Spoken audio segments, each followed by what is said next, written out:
Valdez Marcos, President of the Republic of the Philippines, and to invite him to address the Assembly. Mr. President, Excellencies, I am Ferdinand Marcos, and I am the President of the Republic of the Philippines. I stand today on behalf of 110 million Filipinos.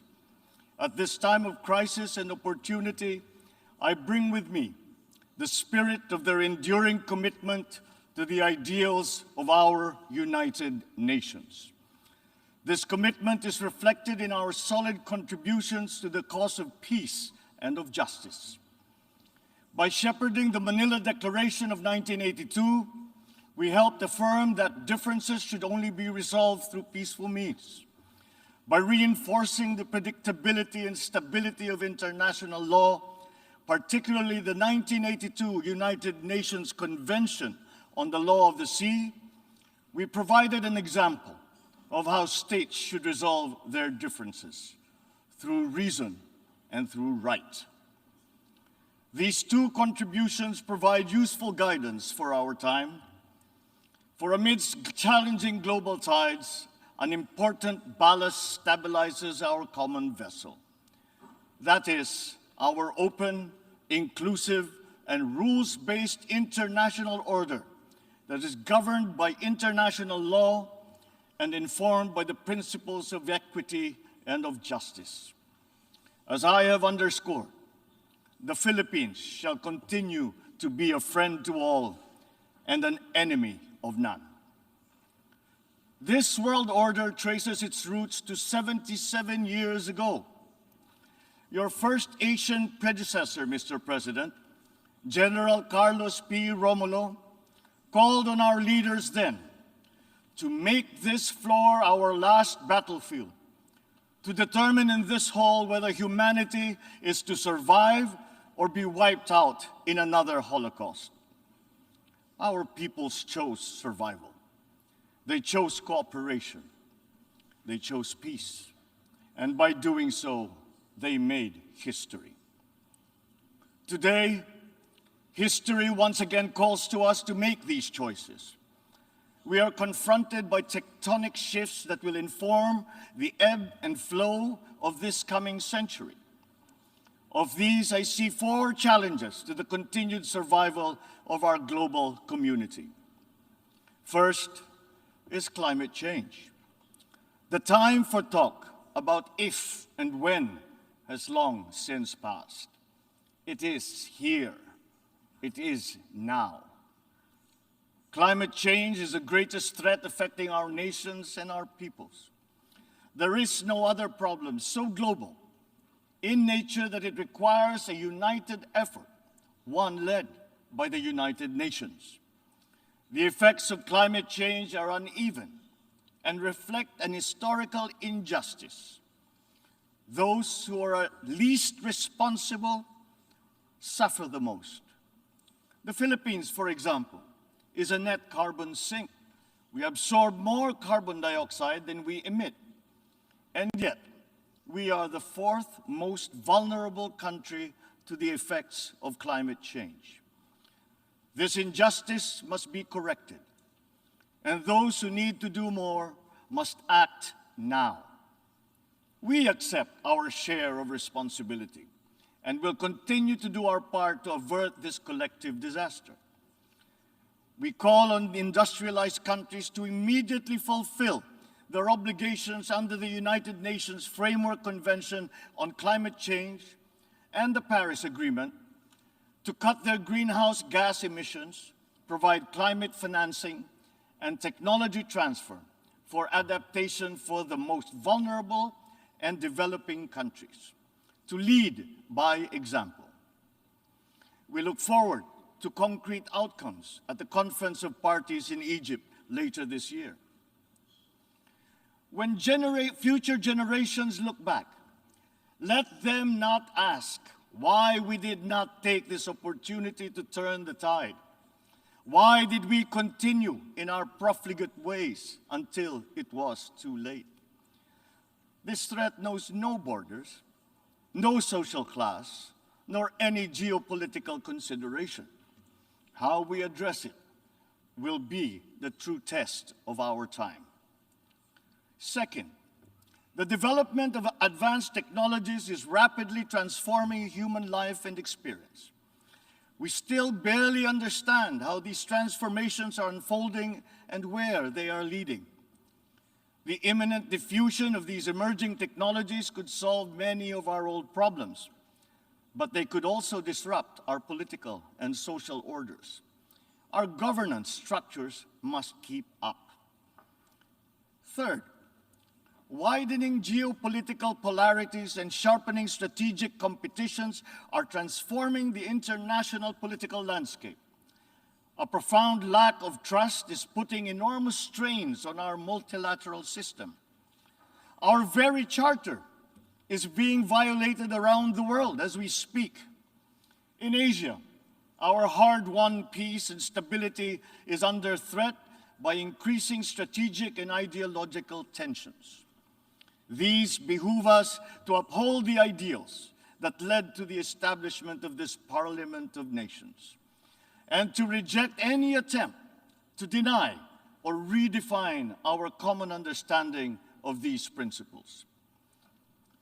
Even as we grapple with these new long-term shifts, we remain beset by an unresolved problem. Inequalities and inequities within and among countries continue to persist, and they continue to demand urgent action. Therein lies our fourth transcendent challenge. This injustice was evident during the pandemic, when the richer nations immediately received vaccines at the expense of the have-nots. We see, for example, the dangers of this lurking in the persistent digital divide and in ballooning debt burdens. As we awaken from the economic stupor caused by the pandemic, we must reinvigorate the world economy. We must use public and private resources to encourage the expansion of trade, investment, and technology transfers to accelerate development. Knowledge and intellectual gains must flow freely to allow those lagging behind to catch up. Sustainable development will be hampered to the detriment of all if existing structures in the global economy remain unreformed. Mr. President, in these past 3 decades, Filipinos have achieved significant strides on our path to sustainable development. Despite the challenges of the pandemic and the global economic upheavals, we remain on track to reach upper middle income status by next year. With steady investment in food, public health, education, and other social services, we expect to become a moderately prosperous country by 2040. I am confident that we will achieve this vision. Yet, no nation stands alone. The achievement of our national ambition requires a global environment that creates conditions that allow all nations, including ours, to thrive in peace. We need the United Nations to continue to work, and we, the Philippines, are determined to be part of that solution.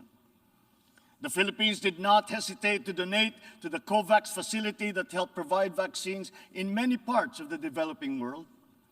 Multilateralism and international cooperation do make a difference.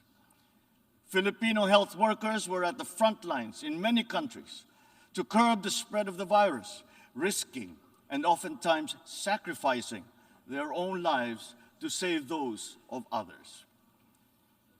We have always been an optimistic and courageous nation. Despite the enormity of these challenges, we believe that solutions are within our collective grasp. You, Mr. President, have already identified 3 tools that are at our disposal. First, solidarity. We need to reaffirm the wisdom of the founders of our United Nations. This means transcending our differences and committing to ending war, upholding justice, respecting human rights, and maintaining international peace and security. Nuclear weapons continue to pose an existential threat despite our efforts to build norms that resoundingly prohibit them. We must reject the notion of deterrence and remain committed to decreasing the global stockpile of these weapons. At the same time, we must also address the scourge of the proliferation of all weapons, be they small arms, light weapons, or improvised explosive devices. Our work must also focus on ensuring that the international system remains fair, not only for all states, but more importantly, for all peoples. This system must work for the most vulnerable, especially the marginalized, migrants, refugees. The world has witnessed the enduring contribution of migrants in the fight against this pandemic. We still dream of an end to the disturbing incidents of racism, of Asian hate, of all prejudice. The Philippines United Nations Joint Program on Human Rights is an example of a constructive approach that puts our people, not our politics, at the center of this work. It provides a model for revitalizing the structures that facilitates solidarity between the United Nations and the sovereign duty bearer.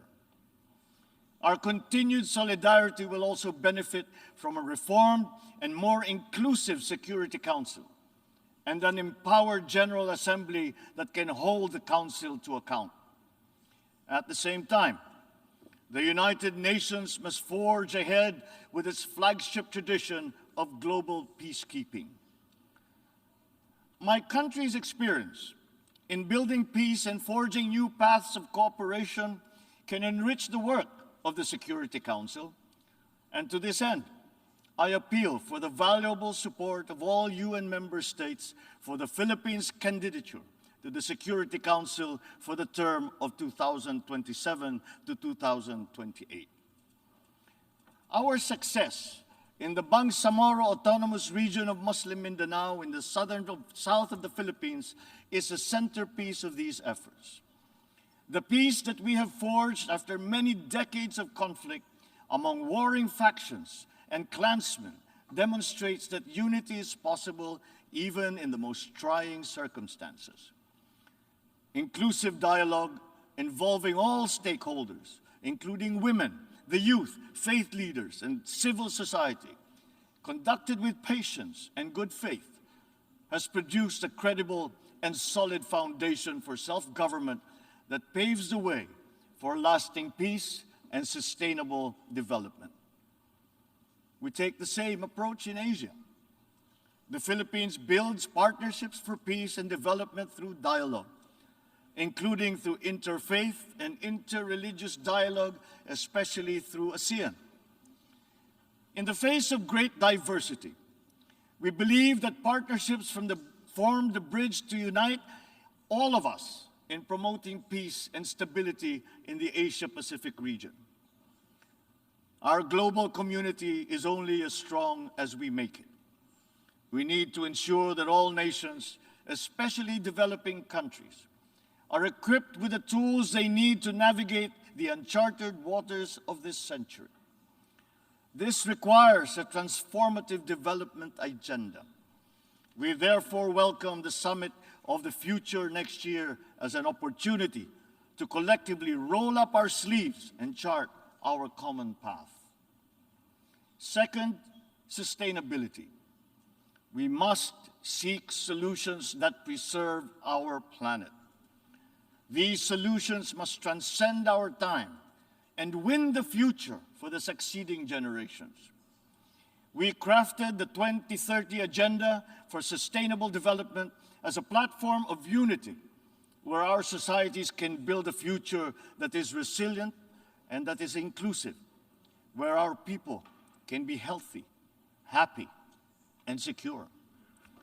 This requires investment in food security, the fragility of which has been clearly demonstrated by the pandemic and the conflict in Ukraine.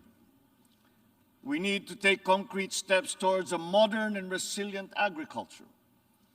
For food is not just a trade commodity, nor is it just a livelihood.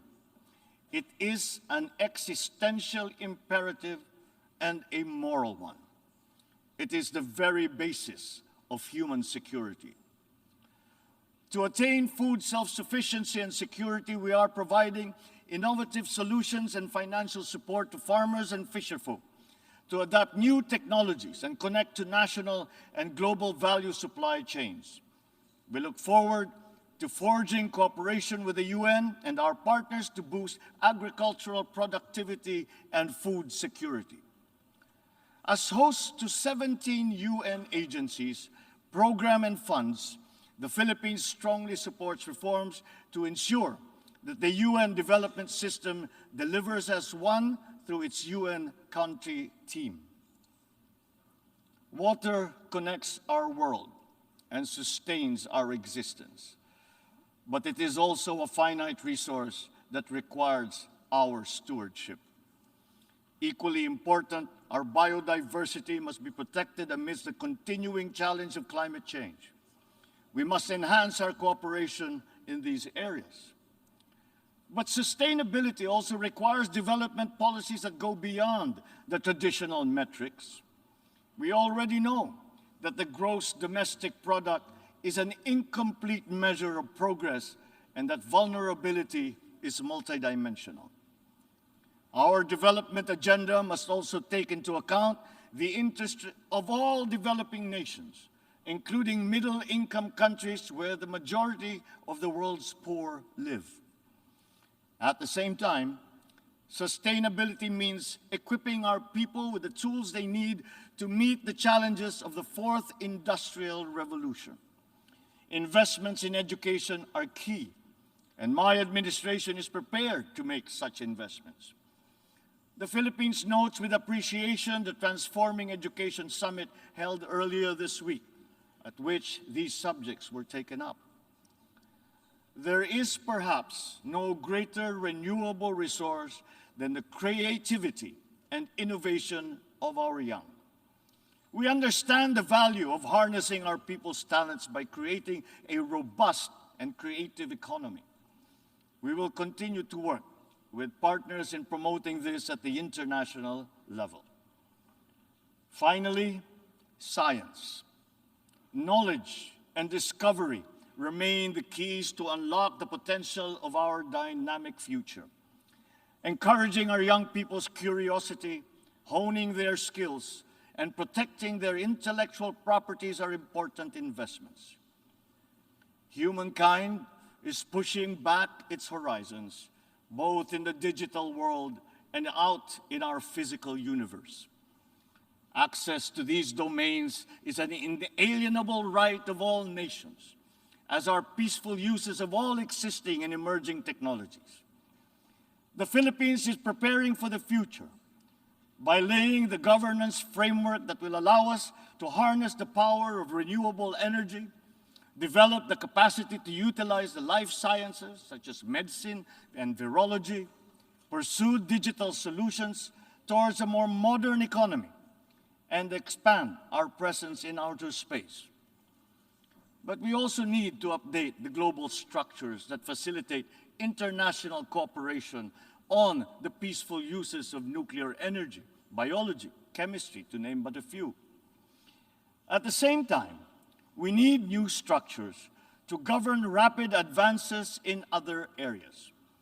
We need to start by defining the norms of responsible behavior in cyberspace and outer space, and forming legal rules that will prevent the weaponization of artificial intelligence. The diffusion of cutting-edge technology across the economy is promising, but they could come at a cost. Our development agenda must consider the possible displacement of human labor as a result of advances in automation. We must prepare our economic structures for this. We should start building the necessary supports for those sectors affected. Mr. President, the transcendent challenges of our time are as consequential as those that faced us 77 years ago when we founded this august body. We are indeed at a watershed moment, one that requires a refounding of these, our United Nations. Mr. President, Your Excellencies, the world is ready for transformation. It is up to us as leaders of our nations to move and shape that transformation. The future beckons, and we can embark upon that journey as single nations or as a world in harmony. I say, let the challenges of one people be the challenges for all nations. And in that way, the success of one will be a success for us all. The peoples of the world look to their leaders, to us, to make into reality these aspirations for our future. We must not fail them.